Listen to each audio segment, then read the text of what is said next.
Your main political opponent is standing on stage with you tonight. Can you clarify exactly what it means about you feeling you have every right to go after your political opponents? Well, I said my retribution is going to be success. We're going to make this country successful again, because right now it's a failing nation. My retribution is going to be success. But when he talks about a convicted felon, his son is a convicted felon at a very high level. His son is convicted, going to be convicted probably numerous other times. Should have been convicted before, but his Justice Department let the statute of limitations lapse on the most important things.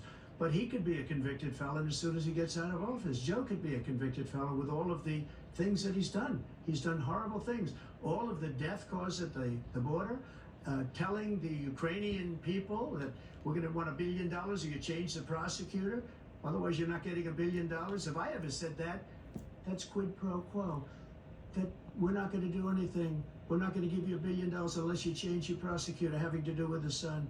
This man is a criminal.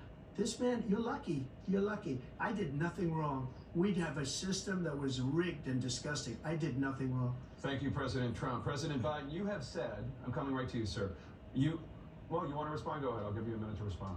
The idea that I did anything wrong relative to what you're talking about is outrageous. It's simply a lie, number one. Number two, the idea that you have a right to seek retribution against any American just because you're president is wrong. It's simply wrong. No president's ever spoken like that before. No president in our history has spoken like that before.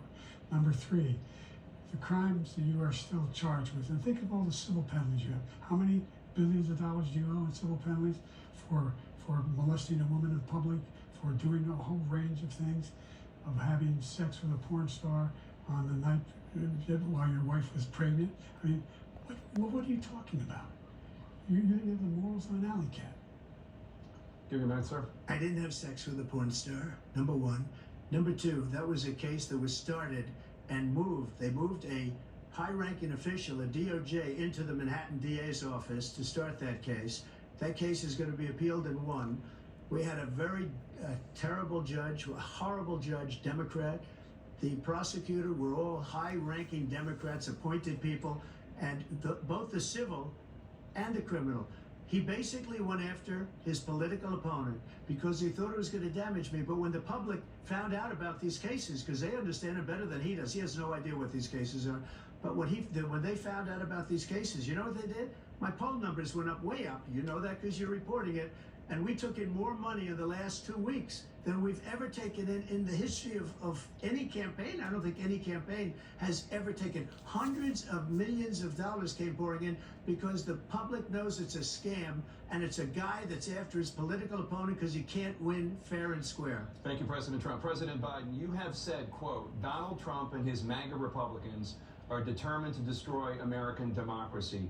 Do you believe that the tens of millions of Americans who are likely to vote for President Trump will be voting against American democracy? The more they know about what he's done, yes. The more they know about what he's done.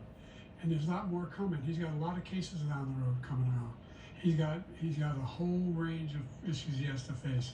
I don't know what the juries will do, but I do know he has a real problem. And so the fact that, could you ever think you heard any president say that I'm going to seek retribution?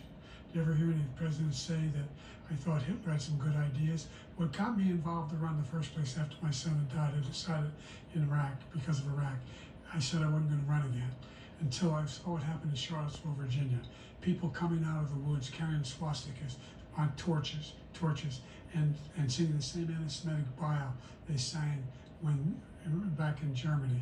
And the young woman got killed. I spoke to the mother, and they asked him. They said, "What do you think of those people? The people the ones who got killed, the one who tried to stop it, and the ones," he said, "I think they're fine people on both sides." What American president would ever say Nazis coming out of fields carrying torches, singing the same anti-Semitic bile, carrying swastikas were fine people? And this is the guy who says Hitler's done some good things. I'd like to know what they are. The good things Hitler's done, that's what he said. This guy has no sense of American democracy. President Trump. Jake, both of you know that story has been totally wiped out because when you see the sentence, it said 100% exoneration on that. So he just keeps it going. He says he ran because of Charlottesville. He didn't run because of Charlottesville. He ran because it was his last chance. He's not equipped to be president. You know it, and I know it. It's ridiculous. We have a debate. We're trying to justify his presidency. His presidency is, without question, the worst president, the worst presidency in the history of our country. We shouldn't be having a debate about it. There's nothing to debate. He made up the Charlottesville story, and you'll see it's debunked all over the place. Every anchor every reasonable anchor has debunked it. And just the other day it came out where it was fully debunked. It's a nonsense story. He knows that, and he didn't run because of Charlottesville. He used that as an excuse to run. President Biden? And debunk. It happened. All you have to do is listen to what was said at the time. And the idea that somehow that's the only reason I ran. I ran because I was worried a guy like this guy could get elected. If he thought they were good people coming out of that forest, carrying those woods, carrying those torches, then he didn't deserve to be president. Didn't deserve to be president at all. And the idea that he's talking about all this being fabricated, we saw with our own eyes. We saw what happened on January 6th. We saw the people breaking through the windows. We saw people occupying his own vice president. Look, there's a reason why 40 of his 44 top cabinet officers refused to endorse him this time.